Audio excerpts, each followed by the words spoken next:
Families of Israelis held hostage in Gaza wrapped up a 5-day march from a location outside the Tel Aviv Museum of Art that is now known as Hostages Square to Jerusalem.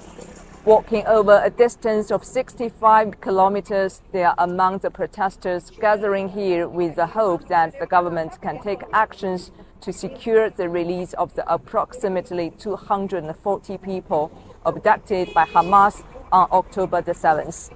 As the Israeli army intensified the operations in Gaza, the government has repeatedly said there would be no ceasefire unless the release of the hostages.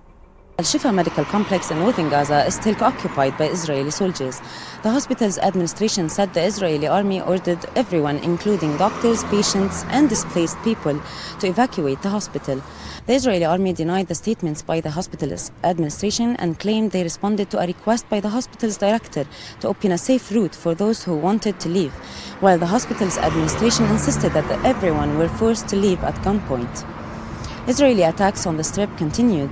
Israel shelled Al-Fakhura school, which is run by UNRWA in Jabalia refugee camp. At least 50 displaced Palestinians have been killed in the attack and hundreds injured.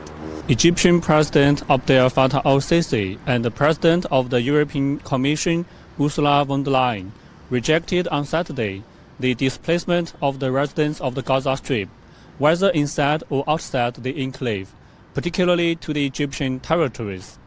Egypt condemned on Saturday the horrific Israeli bombing of Al-Fakhura school, which served as a safe haven for hundreds of displaced Palestinians.